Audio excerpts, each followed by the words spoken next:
pero ustedes de alguna manera hacen ese esmero, se esmeran, se esfuerzan para poder entrar a clases virtuales y poder aprender algo, ¿no? Es la intención de ustedes, eso seguramente tienen esa predisposición de querer aprender, que eso habla muy bien de un estudiante cuando tiene esas ansias de aprender y para ello sacrifica muchas cosas.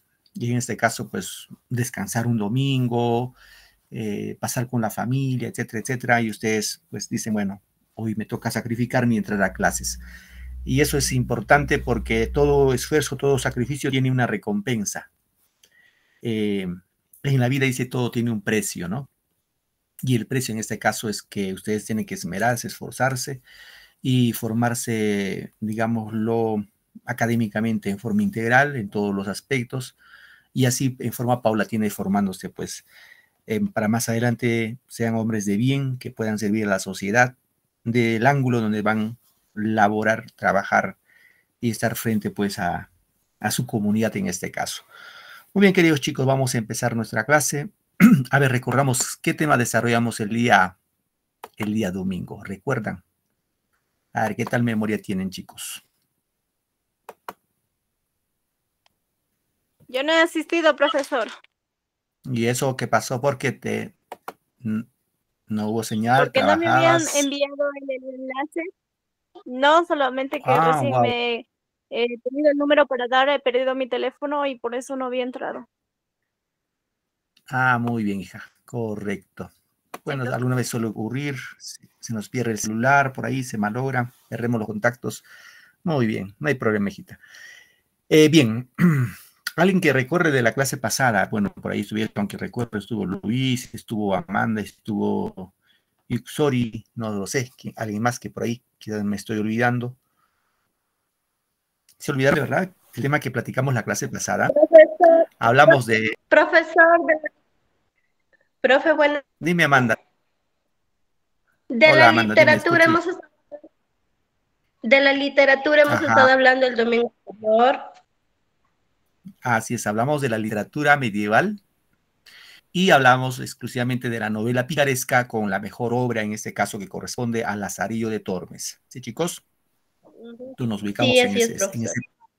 en ese periodo, gracias, Amanda, en ese periodo cronológico de nuestra literatura, en este caso literatura española, que vamos a desarrollar hoy día. Terminamos con esta primera parte de literatura española.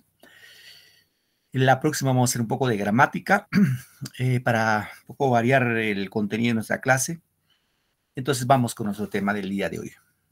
Bueno, habíamos hablado en la clase pasada de la novela picaresca, ¿no? Habíamos hablado que en el siglo de oro español se desarrollaron tres tipos de novela: la novela picaresca, la novela pastoril y la novela caballeresca. Hoy día vamos a hablar en esta primera parte de la novela caballeresca, ¿sí? De la novela de caballería en este caso, ¿no? Acá hay una pequeña frase y esto ustedes traten de un poco reflexionar, meditar en este punto que dice: el que lee mucho y anda mucho, ve mucho y sabe mucho. Esta frase pues trae un profundo mensaje acerca de la lectura, ¿no? Por lo común nosotros, cuando somos estudiantes, me incluyo cuando estaba yo en la secundaria, por lo común dices, ah, wow, qué pena, qué pereza para leer esta cantidad de obras, de hojas de la obra, ¿no? Pero uno poco a poco va escudriñando y vas encontrando que una obra literaria permite conocer lugares que tú ni siquiera te imaginabas. O sea, el autor te lleva por lugares inhóspitos, desconocidos para ti. Entonces dice: el que lee mucho, ¿no? El que lee mucho y anda mucho, obviamente el que anda va a ver, pues, a ver, un rato voy a ver esto. Cuando dice el que anda, se refiere al que viaja, ¿no? El que anda mucho, ve mucho. O sea, cuando viajamos vamos a ver mucho. Pero el que lee mucho, ¿qué pasa? Que el que lee mucho sabe mucho. Es decir, cuando uno lee, cuando una persona lee, pues poco a poco va ampliando su bagaje cultural y va a saber bastante, ¿no? Es en este caso el tema que nos promueve en función a la primera parte. Muy bien. Bueno, luego viene acá la preguntita. ¿Qué ves en esta imagen? A ver, ¿qué ven, chicos, en esa imagen? ¿Alguna idea que les surge en la cabecita? A ver, me levantó la manito Marta. A ver, Marta, te escuchamos. Profesor, buenas tardes con todos. Lo que veo en la imagen, bueno, son molinos, un caballo con su jinete, varias caras y como ¿cómo le llaman a eso? Como una, ya digamos como una casa, algo así, que viene a Ya, parecer como la cabeza de Quijote, algo así. ajá, muy bien. Gracias, Marta. Excelente, gracias. Buena participación de Marta. Bien, claro, como dijo vuestra compañera, ya lo explicó acá, vamos a ver al Quijote, ¿no? Bueno, acá en esa imagen vemos en forma general todo esto sería el Quijote, todo, ¿no? Pero dentro de este rostro encontramos otro Quijote más chiquito acá, ¿no? Ahora, un poco vamos a describir a Don Quijote. ¿Cómo podemos describir a Quijote? ¿Cómo lo escribimos? ¿Alguien me ayuda con la descripción? Con esa descripción es lo que tú ves, ¿cómo lo ves? A ver, chicos, ¿cómo lo podemos describir a Don Quijote? Participen, no tengan temor, no tengan pena de decir, bueno, quizás voy a decir mal, el profe se va a molestar. No, no estamos para aprender, le estoy preguntando en este caso sus conocimientos previos, entonces ahí un poco interactuamos y vamos sacando conclusiones, ¿no? A ver, chicos, vamos a describir al Quijote que lo ven ahí en la imagen.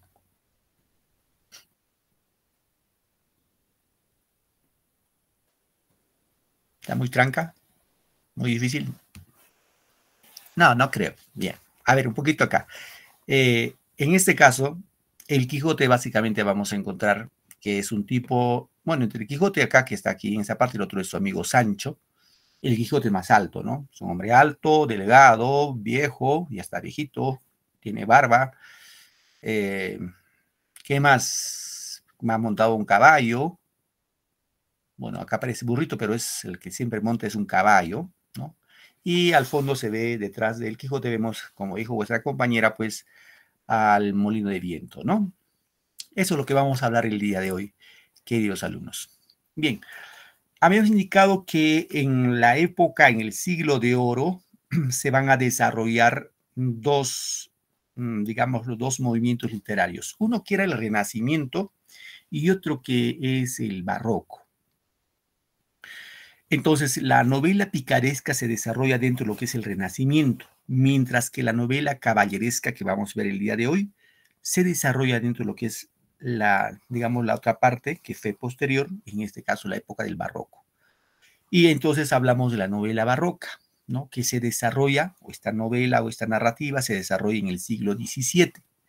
Se inicia con Miguel de Cervantes Saavedra. Recuerden que Cervantes es considerado el padre de la lengua, claro, padre de la lengua española.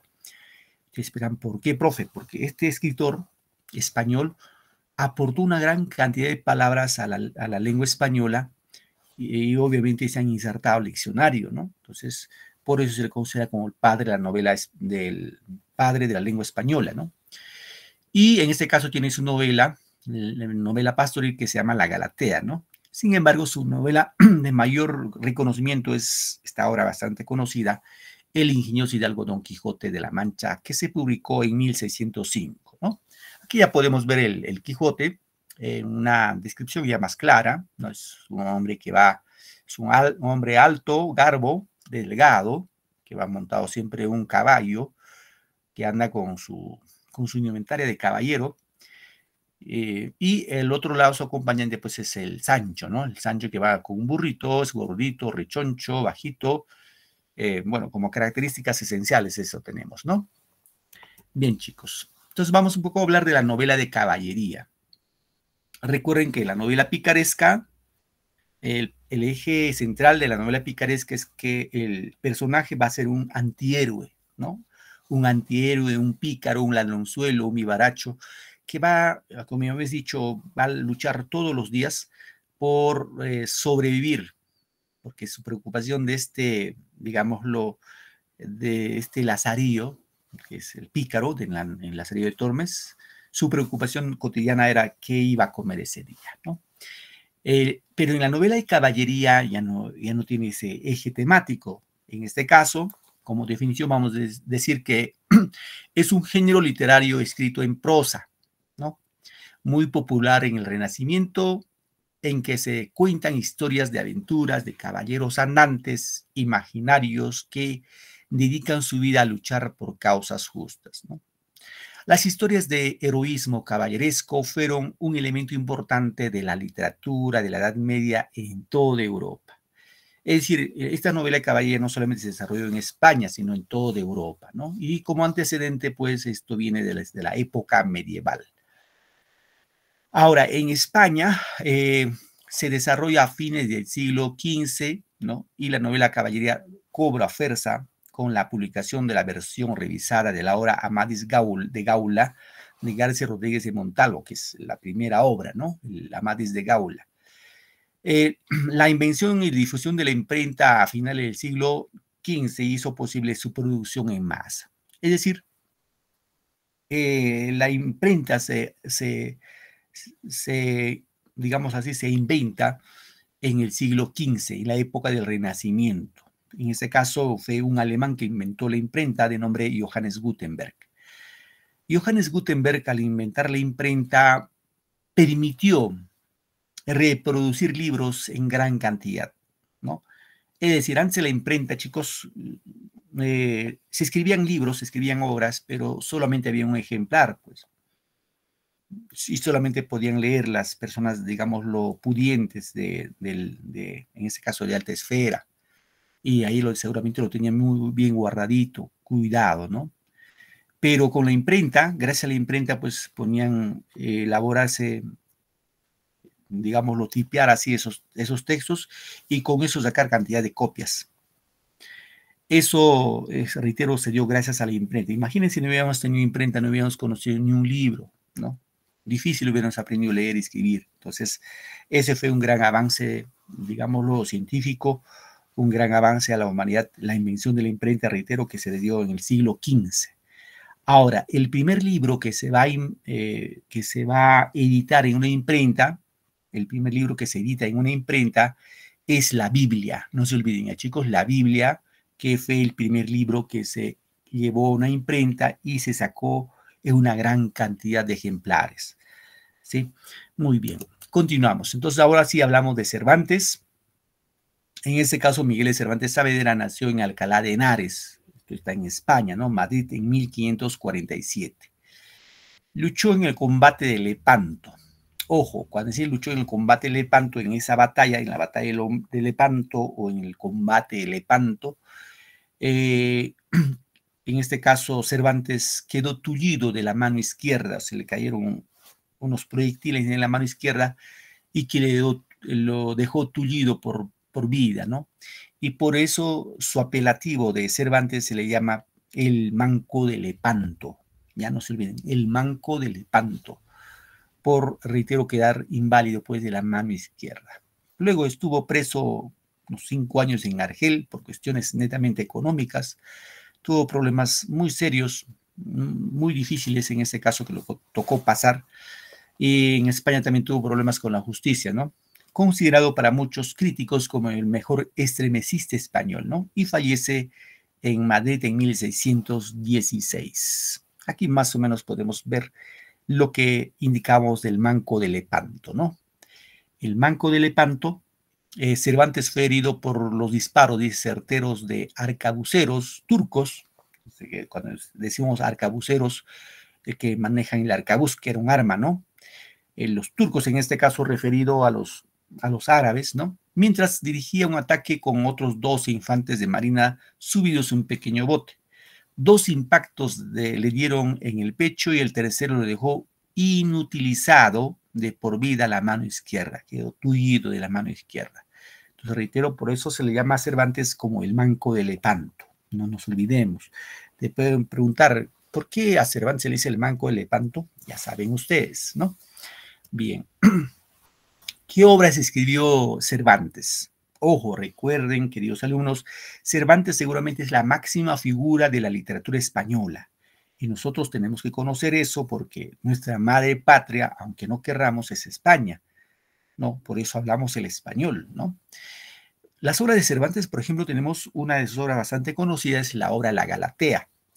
Esta obra es la primera novela que publica Cervantes y es una novela de tipo pastoril. Recuerden cuando decimos novela pastoril, en la cual vamos a encontrar como eje temático el amor de los pastores, ¿no? El amor de los pastores, de los campesinos, que idealizan en este caso la naturaleza, el paisaje, ¿no? ¿Qué más? Pastores idealizados exponen sus problemas amorosos en el marco de una naturaleza idílica. Y cuando decimos naturaleza idílica, de idilio, o sea, así como una naturaleza de paraíso, ¿no? Así esplendoroso, ¿no? Bien, otra obra que publicó Cervantes es Novelas Ejemplares. Es un conjunto de 12 novelas cortas, ojo, que contiene, publicada en 1613 en Madrid. Su denominación de ejemplares obedece el carácter didáctico, moral, que incluyen en alguna medida los relatos. Entonces, Novelas Ejemplares, reitero, queridos alumnos, es una colección de 12 novelas cortas y que lo puso como título a ese texto, a esa obra literaria, como Novelas Ejemplares. Otra de las obras de Cervantes es los trabajos de Persiles y Segismunda, ¿no? Es la última novela de Cervantes, considerada como la novela bizantina, en la que narra un sinfín de aventuras fantásticas ocurridas en lugares exóticos, en este caso por Cervantes, ¿no? Y la obra más importante de Cervantes, no hay que olvidarnos esto nunca jamás, por favor, es El ingenioso hidalgo Don Quijote de la Mancha, ¿sí? Es la mejor novela, la mejor obra seguramente de la literatura española a nivel mundial. Así como nosotros, si hablamos de los ingleses, Shakespeare es el máximo exponente, o en los alemanes de Goethe, en España es Cervantes, ¿no? Y Cervantes como eje central tiene esta obra que se llama El ingenioso hidalgo Don Quijote de la Mancha. Esta obra está escrita en género narrativo, ¿ya? Género narrativo. La especie es una novela, obviamente una novela caballeresca, ¿no? El tema, fíjense, el tema es la lucha entre lo ideal y lo material. Hay una lucha, ¿no? Entre lo ideal, lo que soñamos, lo que pensamos, lo que sentimos, y lo material, en este caso lo pragmático, ¿no? Los personajes, en este caso, el Quijote simboliza al hombre ideal, mientras que Sancho Panza simboliza el hombre material, lo material. Bien, algunos personajes, porque hablar del Quijote de la Mancha es harto, es bastante, más o menos tiene 600 personajes, pero vamos a hablar de los personajes más importantes, ¿no? Por ejemplo, el Quijote, en este caso que es Alonso Quijano. El Quijote, su verdadero nombre es Alonso Quijano, ¿no? Luego tenemos a Sancho Panza, en este caso que lo va a nominar, es un labrador, es un campesino, que es el escudero del Quijote, ¿no? Recuerden, en este caso el Quijote, se dice que pierde la razón, el juicio, el conocimiento por haber leído muchas novelas de caballería y se vuelve un loquito, ¿no? Se dice que su cerebro se secó y se pierde la razón y se vuelve un loco. Ojo, eso es una parodia, ¿no? A pesar que es cierto. Y va en busca de su escudero, en este caso lo va a nominar a Sancho Panza como su escudero, que era un labrador, y va a buscar un caballo, un caballito, en este caso, que lo pone como nombre Rocinante, que es el nombre del caballo, ¿no? Y va a buscar a una mujer campesina, a una mujer rústica, que le va a poner el nombre de Dulcinea. Está muy enamorado y todas sus aventuras lo va a dedicar a Dulcinea, cuyo verdadero nombre fue Aldonza Lorenzo. Y ahí encontramos el Sansón de Carrasco, es el bachiller, el de la Luna Blanca, ¿no? El bachiller de Sansón Carrasco, ¿no? Entonces, por ahí no te vayan a preguntar, querido alumno, porque tú ya estás terminando, bueno, vas a la mitad ya del tercer año, un poquito más, terminas el tercero, te quedaría un poquito tiempo para tener la secundaria, y por ahí te pueden preguntar, ¿cuál fue el verdadero nombre de la Dulcinea? Dulcinea de Toboso, su verdadero nombre fue Aldonza Lorenzo, ¿no? Así como referencia a esa parte, ¿no? O te pueden preguntar cómo se llamaba el caballo del Quijote, no te olvides, el Rocinante, ¿sí? Esas cosas que algunas veces en situaciones nos van a preguntar, ¿no? Nos van a preguntar. Muy bien.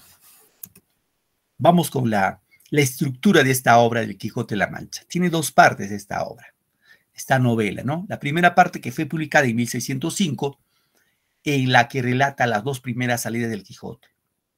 Y en la segunda parte, que fue publicada en 1615, nos va a relatar la tercera y última salida y concluye con la muerte del protagonista, o sea, con la muerte del Quijote. Entonces, no se olviden, por favor, esta obra tiene dos partes. Primera parte publicada en 1605 y la segunda parte en 1615. El escenario, cuando decimos escenario, chicos, se refiere al lugar donde se desarrolla la historia, en este caso la novela, ¿no? Y el escenario de esta novela es La Mancha, Sierra Morena, Barcelona, etcétera, que son lugares de España. Bien, acá podemos ver algunas imágenes del Quijote de la Mancha en las aventuras que él va a pasar, ¿no? Por ejemplo, vuestra compañera también indicó al inicio las aventuras con los molinos de viento, ¿no? Bueno, habíamos indicado en este caso de que el Quijote, reitero por favor esta parte, el Quijote perdió la razón, perdió el juicio a causa de la lectura de las novelas de caballería, que su cerebro se secó y se volvió un loquito, un orate. Y así salió en busca de aventuras y se buscó para ello un escudero, en este caso a un labrador, a un campesino, y lo nominó como su escudero, en este caso que fue Sancho Panza, ¿no? Y también se buscó una mujer llamada la Dulcinea de Toboso y la dedicó todas sus aventuras. Y esta aventura con los molinos del viento se indica que iban el Quijote y el Sancho por las llanuras de España, Sierra Morena en este caso, y va a observar a los molinos de viento, ¿no? Que ya saben ustedes, estos molinos de viento van girando para producir energía. Entonces, cuando el Quijote ve eso, dice, bueno, le dice a Sancho, ¿no? Le dice, Sancho, préstame el escudo y la lanza, ¿no? Porque esos son monstruos que nos quieren hacer daño. Entonces se pone a pelear con estos molinos de viento, pero el Sancho le trata de hacer entender en razón, le dice, no, esos no son monstruos, esos son molinos de viento. Pero igual él está empecinado, entercado de que efectivamente eran monstruos, ¿no? Y se pone a pelear con ellos. Así va pasando aventuras, ¿no? Ahí encontramos la ficción presente en las novelas. En otra oportunidad se va a ver enfrentado a los rebaños, ¿no? ¿Qué son rebaños, chicos? A ver, ¿alguien recuerda qué es un rebaño?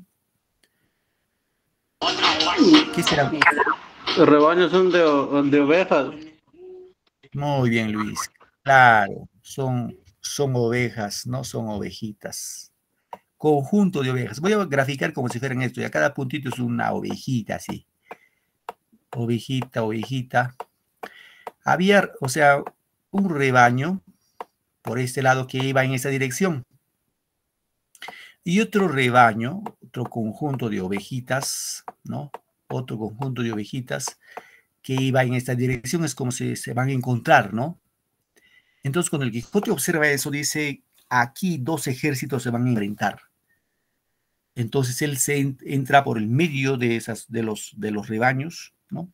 Y se pone supuestamente a pelear, ¿no? Con esos dos ejércitos, diciendo que no haya guerra, que haya paz, paz. Pero no eran pues ejércitos, eran dos rebaños.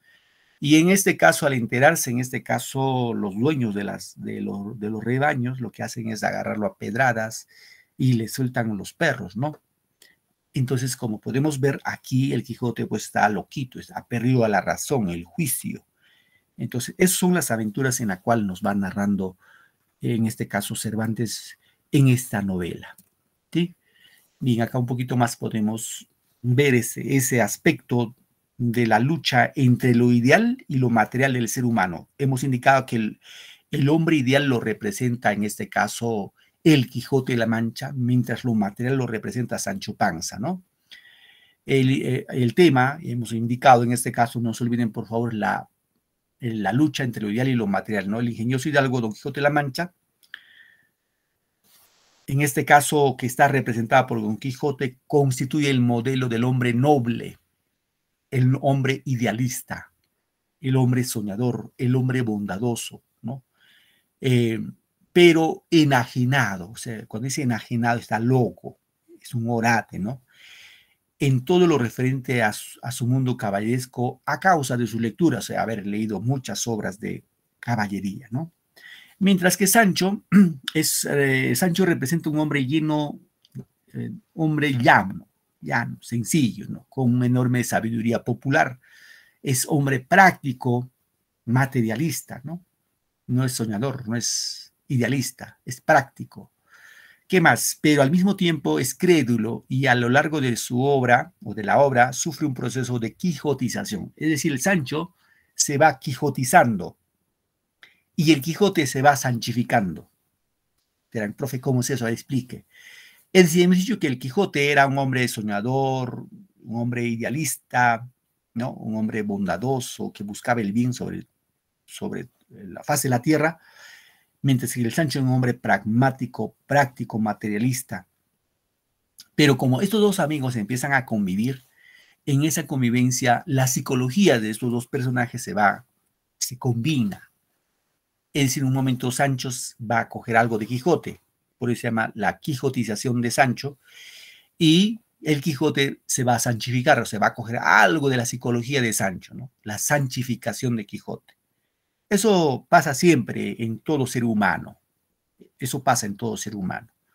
Ustedes, por ejemplo, quizá no lo sé, pero, por ejemplo, si tienen un amigo y frecuentan con el amigo, hablar, salir, platicar, conversar de su proyecto, etcétera, etcétera, sus psicologías se van combinando. Hasta muchas veces hablan las mismas palabras, ¿no? Hasta tienen los mismos ideales otras veces. Eso permite que nosotros, con los seres humanos, nos vamos contagiando, ¿no? Seguramente ustedes han visto en las parejas, por ejemplo. Las parejas, su psicología de las parejas se combinan, ¿no? Entonces, eso es lo que vemos en esto de acá, ¿no? ¿Qué más dice acá? Uno de los mayores aciertos del Quijote es el lenguaje de Sancho. En este caso, un lenguaje vivo, popular e enriquecido con numerosos refranes. Es decir, Quijote utilizaba un lenguaje más rebuscado, mientras que Sancho utiliza un lenguaje más sencillo, más popular, más entendible, ¿no? Bien. Aquí un poco vemos de las características de la Dulcinea de Toboso, ¿no? Hemos indicado que es un personaje irreal que solo existió en la mente de Don Quijote, ¿no? Lo creó él, porque estaba loquito. Dulcinea del Toboso, la amada del Quijote, es lejana y fantástica, ¿no? E encierra, entre otros tipos femeninos, dice al de Aldonza Lorenzo. Ojo, no se olviden, Aldonza Lorenzo es la Dulcinea del Toboso.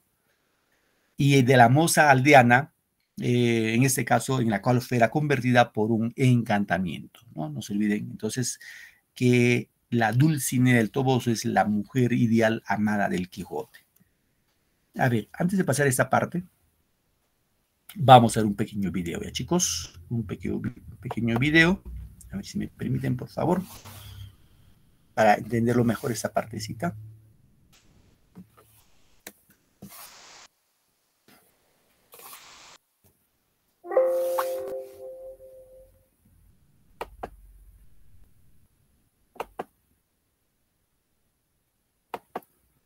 Bien, a ver, voy a presentar el video. Un momentito, por favor.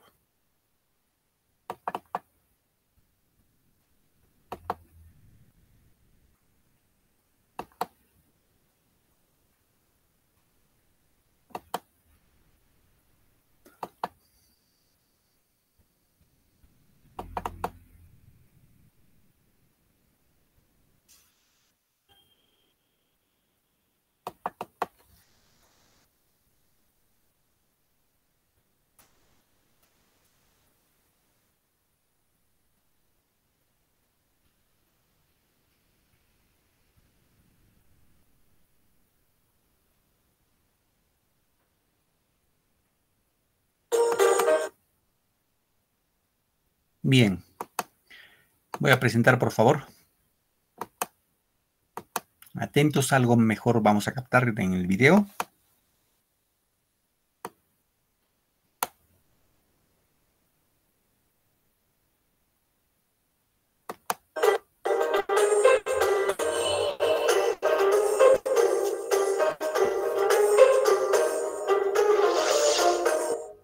Ya es noviembre y los exámenes están cerca. Desde Draw Club queremos que apruebes todo. Por eso te dejamos este resumen de la primera parte de Don Quijote de la Mancha. Concéntrate para no perderte nada. En un lugar de la Mancha de cuyo nombre no quiero acordarme, vive el hidalgo más conocido de la literatura. Este se ha vuelto loco por leer tantos libros de caballería y decide emprender un viaje en busca de aventuras. Se pone nombre de caballero, Don Quijote, nombra Rocinante a su corcel y se busca una amada, Dulcinea del Toboso. Don Quijote emprende su primera salida, pero necesita ser armado caballero. Cuando oscurece entra en una venta que confunde con un castillo. Ahí es la burla de los huéspedes. Para que no moleste, el ventero lo nombra caballero. Después Don Quijote parte en busca de aventuras. Interviene sin mucha eficacia ante el abuso de poder de un labrador sobre su mozo. Más adelante, Don Quijote se encuentra con unos mercaderes y quiere que estos confiesen que Dulcinea es la doncella más hermosa del mundo. A cambio, se lleva una fuerte paliza. Don Quijote se halla maltrecho tendido en el camino. Por suerte, un vecino lo encuentra y lo lleva a casa. Ahí aparece el barbero, el cura, el ama y la sobrina de Don Quijote. Los presentes culpan a los libros de caballería de la locura del pobre hombre. Por ello, deciden quemar la mayor parte de ellos y tapiar la biblioteca. Días después, Don Quijote coge dinero y escoge a Sancho Panza como su escudero. Este es un humilde labrador que acepta el puesto a cambio del gobierno de una ínsula. De esta forma, los dos parten en busca de aventuras sin contárselo a nadie. En el camino se encuentran con unos molinos de viento, pero Don Quijote los confunde con unos temibles gigantes. A pesar de las advertencias de su escudero, se enfrenta a los molinos y sale mal parado. Más adelante se entremezcla el conflicto con unos frailes y los vizcaínos. En el siguiente capítulo la acción se pausa. El autor de la obra dice que ha encontrado el manuscrito de las historias del caballero, escritas por el historiador Cide Hamet Benengeli. Después retoma la pelea con el vizcaíno. Don Quijote le deja marchar si presenta sus respetos a Dulcinea. Posteriormente a Don Quijote se le rompe el casco. Por ello quiere encontrar el yelmo de Mambrino. Más tarde se encuentran con unos caballeros, con los que van al funeral del joven Grisóstomo. Muerto por amor no correspondido. Al final se despiden de los cabreros. Luego Rocinante se acerca a unas yeguas. Sus dueños, 20 gallegos, lo apalean. Don Quijote y Sancho Panza lo defienden, pero también acaban mal. Después llegan a la venta de Palomeque, y Don Quijote imagina que es un castillo. Ahí la mujer del ventero, su hija y Maritornes curan a los hombres. Por la noche, Maritornes se mete por error en la cama de Don Quijote. Esta había quedado con un arriero que se hospedaba en la venta. Después se desata una pelea nocturna entre Sancho, el arriero, Don Quijote, el ventero, Maritornes y un cuadrillero. Al día siguiente, Don Quijote y Sancho deciden abandonar la venta sin pagar. Sancho es manteado y el ventero se queda con sus alforjas. En el camino, Don Quijote confunde dos rebaños con dos ejércitos y arremete contra uno de ellos. Después llegan los pastores a defender a sus ovejas y apalean a Don Quijote. Más adelante los enfrentamientos continúan. Don Quijote ataca a una cofradía con un cadáver, luego a un barbero al que le quita su bacía creyendo que es el yelmo de Mambrino y finalmente libera a los galeotes, unos presos que son llevados por la Santa Hermandad. Para despistarlos, caballero y escudero deciden esconderse en Sierra Morena. Después Don Quijote se aísla en Sierra Morena desnudo y haciendo extravagancias. Manda a Sancho llevar un mensaje a Dulcinea. Este en el camino se encuentra con el cura y el barbero, quienes le piden que les lleve hasta el hidalgo. La acción principal se intercala con la historia de Cardenio y Luscinda, Dorotea y Don Fernando. Dorotea y Cardenio logran sacar a Don Quijote de la sierra. Después llegan de nuevo a la venta de Palomeque. Allí se intercalan nuevas historias, y el caballero tiene un encontronazo con el barbero al que había robado la bacía. Finalmente, en la venta, fingen un encantamiento y encierran a Don Quijote en una jaula. El cura y el barbero lo conducen hasta su casa para que ahí se cure de su locura. Y hasta aquí este pedazo de resumen. Si ya habías leído El Quijote, también tenemos otros resúmenes de libros para tus posibles exámenes. Ah, y si te ha gustado, suscríbete. Hasta el próximo vídeo. Muy bien, esta parte, chicos, del Quijote, un poco para quizás finalizar.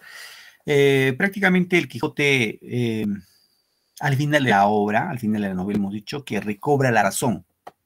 El Quijote recupera la razón, el juicio, y tiempo después muere, ¿no? Muere.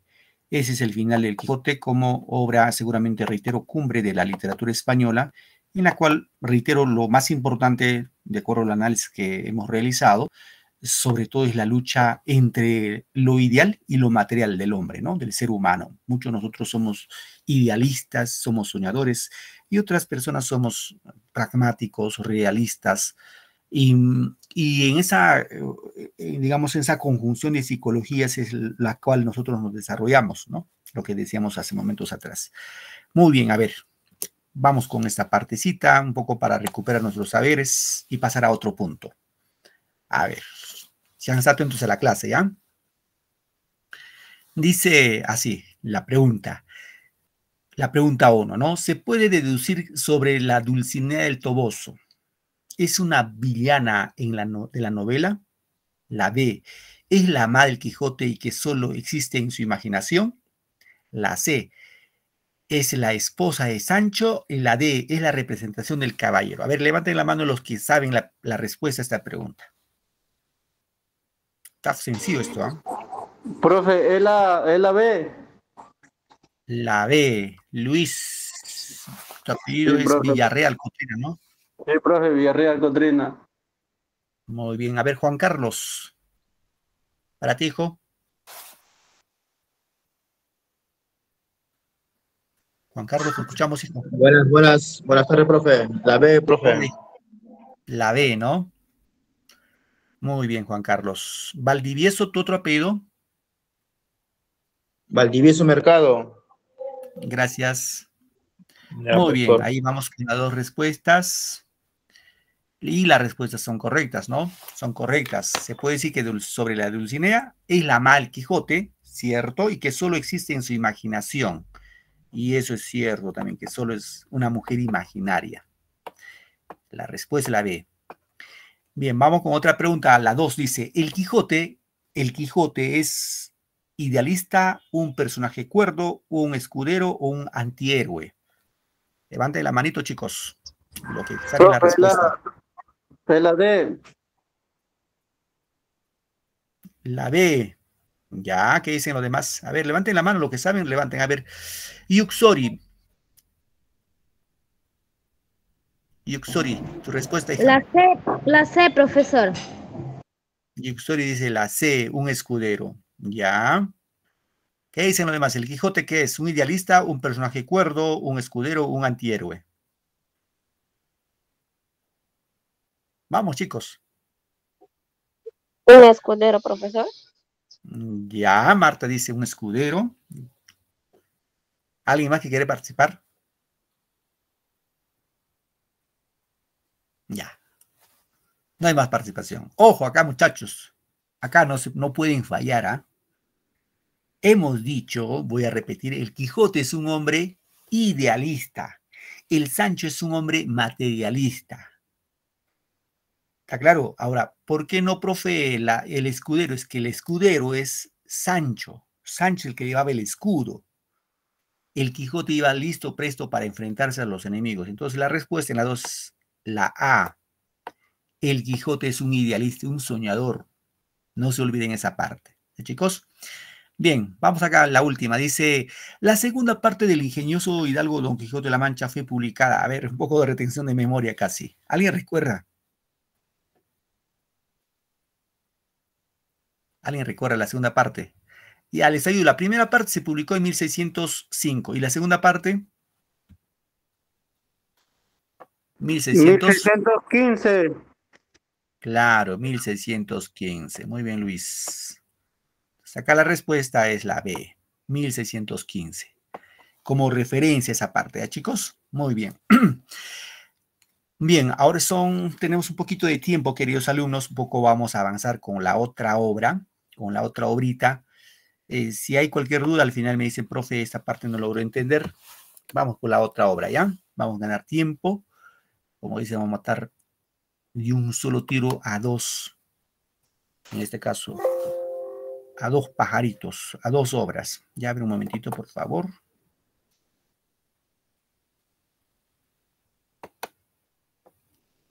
Bien, voy a presentar la otra obra, que también está dentro de lo que es la literatura española, un poco para ahorrarnos el tema del tiempo. Recuerden que el tiempo es nuestro peor enemigo. A ver, vamos acá. Voy a compartir. Y hemos terminado de hablar de la novela de caballería. Vamos a pasar a la otra parte del teatro español. En este caso hablamos del teatro en el siglo de oro español. ¿Ya, chicos? A ver, vamos acá. Vamos avanzando. El teatro en el siglo de oro español, que se da posterior a la novela. Ojo, recuerden que el siglo de oro se va a desarrollar no solamente la poesía, no solo la novela, sino también el teatro, el género dramático. Esos tres géneros son las más difundidas durante el siglo de oro español, ¿ya? Entonces, en este punto decimos que el siglo de oro es un periodo de esplendor comprendido, ya saben, entre el siglo XVI y XVII del Imperio Español, ¿no? El siglo de oro está compuesto por cambios de tipo social, político, económico, razón, el contexto histórico por cuales las letras adquieren cambios evolutivos que van a influenciar en todo el territorio español, ¿no? Surgiendo así una gran cantidad de obras dramáticas.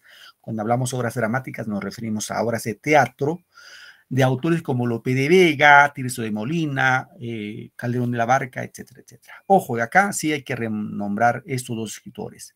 Si en la novela el mayor exponente es Miguel de Cervantes Saavedra, que hemos visto el día de hoy, en el teatro va a desarrollar o sobresalir Lope de Vega y Pedro Calderón de la Barca. Esos son los mejores exponentes del teatro en el siglo de oro español. Bien, acá tenemos los representantes: Calderón de la Barca, Tirso de Molina y Lope de Vega. Seguramente este señor Lope de Vega es el más importante. Bien, cuando hablamos del teatro, hablamos del teatro barroco, ¿no? En este caso se compuso un periodo de esplendor del teatro como género literario y como espectáculo de la época, que se extendió desde Italia al resto de toda Europa en el siglo XVII. Y los temas que se desarrollan básicamente es, por ejemplo, el honor, ¿no? El honor, todos tenemos un honor, y eso desarrolla básicamente Lope de Vega. Otro tema es la religión. La religión sobre todo lo desarrolla Calderón de la Barca, que es un poeta de la corte. Y por otro, la tradición nacional, ¿no? Bien, entonces vamos a hablar sucintamente de Lope de Vega, Félix Lope de Vega. Conocido en este caso como Cervantes tenía el apelativo del Manco de Lepanto, ya saben el motivo. En este caso a Lope de Vega se le llama como el Fénix de los ingenios, también le llaman el monstruo de la naturaleza. ¿Por qué el monstruo de la naturaleza? Porque se dice que Lope de Vega escribía al día 16 horas. Fíjense, 16 horas escribía. Y solo descansaba para dormir, ¿no? Para dormir. En este caso, Lope de Vega se le considera, por favor, eso no se olviden, el padre del teatro nacional español. Es el padre del teatro español. No te olvides, por favor, eso manéjalo como parte de tu cultura general. Te pueden preguntar en cualquier momento. Bueno, ¿qué más? A los 12 años llegó a crear su primera comedia titulado El verdadero amante, ¿no? Y murió en agosto a mediados del siglo XVII pues lo enterraron en una fosa común. No fue un poeta de la corte, fue un poeta del pueblo, básicamente. ¿Cuáles son las características de su teatro, en este caso de Lope de Vega? Va a mezclar lo trágico con lo cómico. Recurre a la combinación de la tragedia, que es muerte, ¿no? Los personajes principales mueren, sucumben ante el destino, ahí viene lo trágico. Lo cómico es cuando hay algo risible, ¿no? Chistoso, como se dice. Y en este caso, Lope de Vega va a mezclar lo trágico con lo cómico. A esa combinación lo va a llamar drama, que es el tercer elemento o tercera especie del teatro. No te olvides, drama, es el creador, ¿ya? El drama. Recuerden que el género dramático tiene tres especies: tragedia, comedia y drama, ¿sí? ¿Qué más? Existen tres tipos de personajes, ¿no?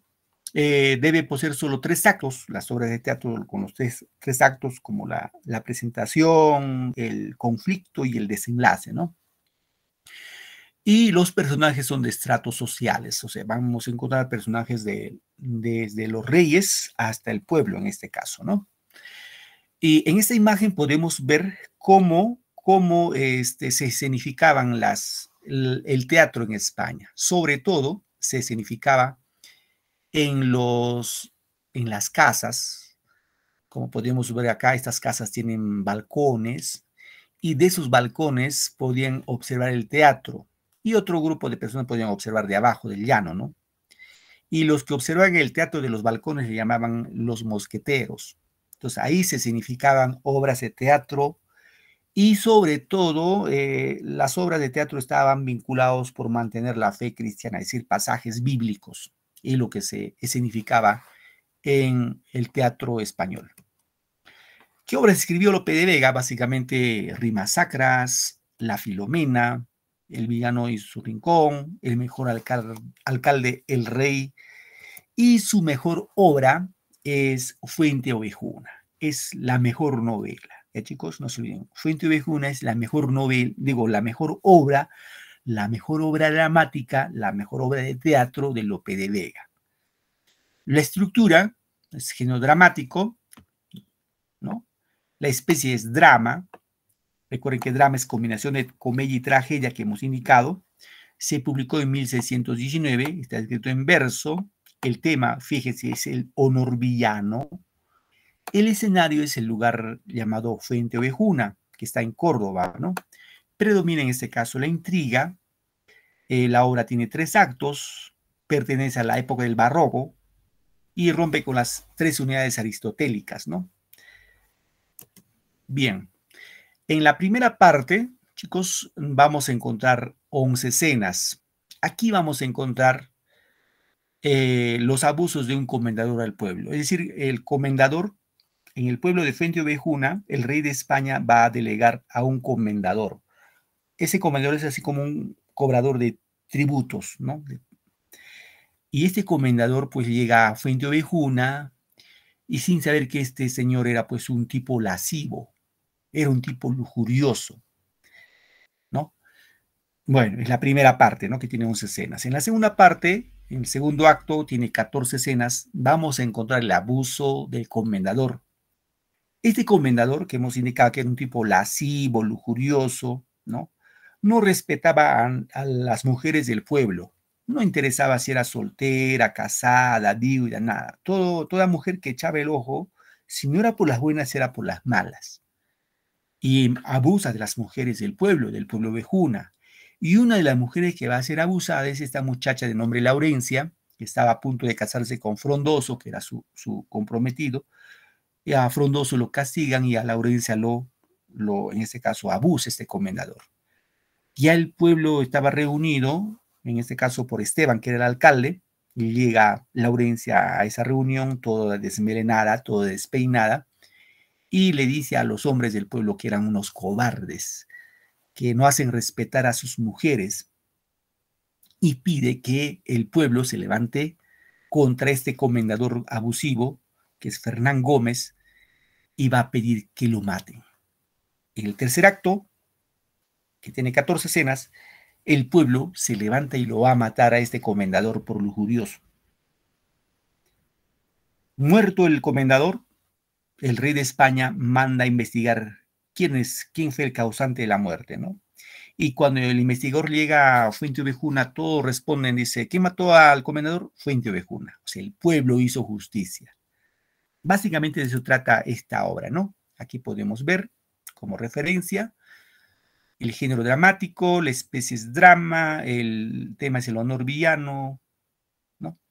Y ahí vemos los personajes, ¿no? Fernán Gómez, que es el comendador mayor de la Orden de Calatrava, Ortuño y Flores, que son los criados y comendadores, son los que le ayudan a abusar a las mujeres, Pascual y Laurencia, que son labradoras, son campesinas, Mengo es el bufón, cuando dice bufón es el personaje gracioso, que es característico del teatro español, Frondoso, que es un labrador, Esteban, que es el padre de Laurencia y alcalde de Fuente Ovejuna, ahí encontramos los reyes católicos, Jacinta también, que es labradora, y el juez, ¿no? A ver, vamos a ver breve nomás el video, chicos, para que puedan tener una idea más completa de esta obra de Fuente Ovejuna. Ya, un momentito, por favor. Un momentito. A ver, con esto completamos esta información de la obra de Fuente Ovejuna. A ver, un momentito.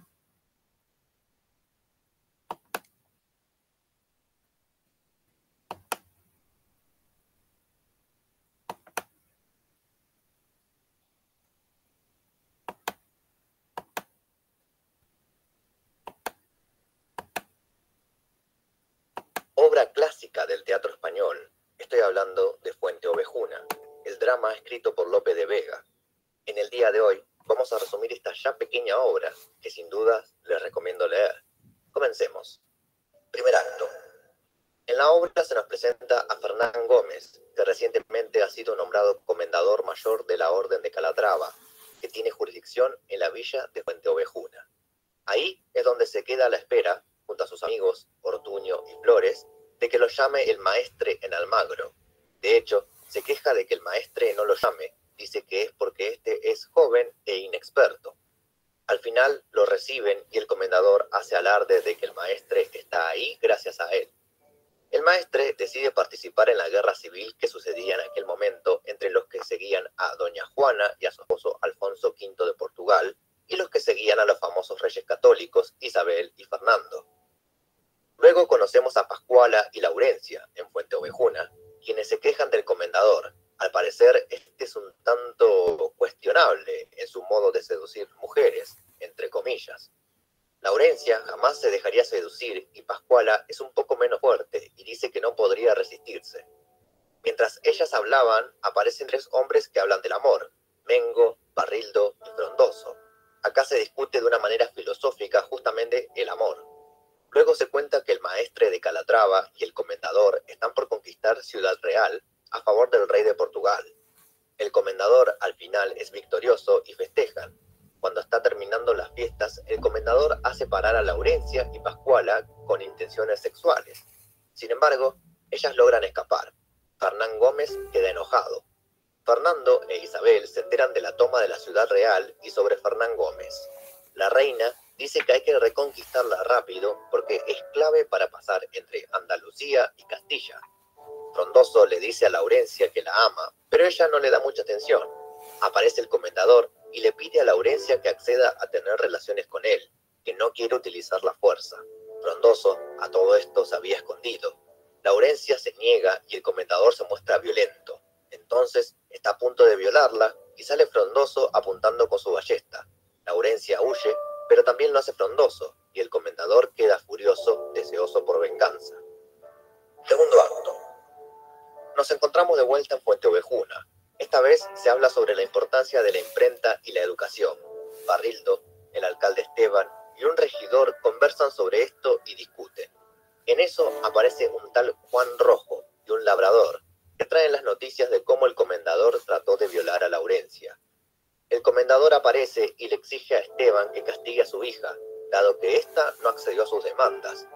El alcalde, sin embargo, no cede y pide respeto por los habitantes de Fuente Ovejuna, quienes apoyan a su alcalde. El comendador se enoja, los ofende y luego hace alarde de las mujeres que conquistó, de vuelta entre comillas, y de quienes serían deseables en el pueblo. Aparece un soldado, Cimbranos, que avisa que Ciudad Real está siendo tomada por los reyes católicos y que deben luchar para impedirlo, pero rápido. Laurencia ahora ama a Frondoso, pero este no se quiere ir de Fuente Ovejuna. Aparece otra mujer, Jacinta, que está siendo perseguida por la gente del comendador y Mengo la defiende, pero al final solo lo atan a un árbol y lo azotan. Jacinta es violada por la tropa. Frondoso le vuelve a declarar su amor a Laurencia y ella acepta ser su esposa. El alcalde se cuestiona lo sucedido a Mengo y Jacinta. Tiene culpa por dejar que sucediera. Quiere que ganen los reyes Fernando e Isabel, que se vaya el comendador. Frondoso le pide la mano de su hija y el alcalde acepta. El alcalde ofrece una dote grande, pero Frondoso la rechaza. Al final, Ciudad Real es tomada por los reyes católicos y el comendador le dice al maestre de Calatrava que se vaya. Hernán Gómez vuelve a Fuente Ovejuna y resulta que se está celebrando la boda. La interrumpe, pasa del alcalde y ordena arrestar a la pareja. Tercer acto. El pueblo se muestra muy enojado. De hecho, se reúnen y buscan soluciones. Algunos proponen buscar protección en los reyes católicos, otros matar al comendador. Al final, descartan recurrir a los reyes. Laurencia logra escaparse y les reprocha a todos que no hayan hecho nada por rescatarla. Dice que las mujeres deben defenderse a mano armada. Los hombres no son capaces de hacerlo por ellas.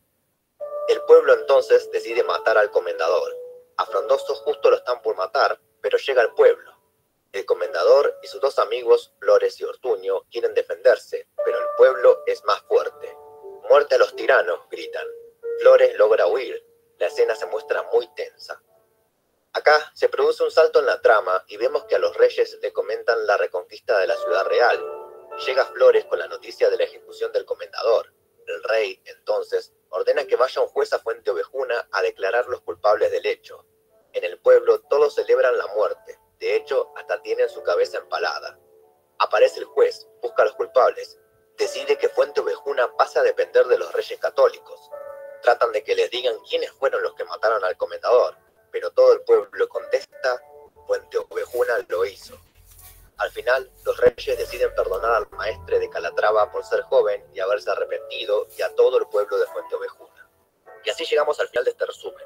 Si te gustó, no te olvides de dejar Muy bien, un chicos, comentario. nos ganó la hora. Nos vamos a quedar esa parte, queridos alumnos. Que tengan un bonito domingo, un bonito inicio de semana y que le vaya súper esta semana. Y a las próximas clases sí me van a participar más. Un poco hemos hecho un monólogo entre hoy y la clase pasada por el tema. Y nos quedamos acá, chicos. Gracias por su tiempo y su paciencia. Nos vemos la siguiente clase. Buenas tardes.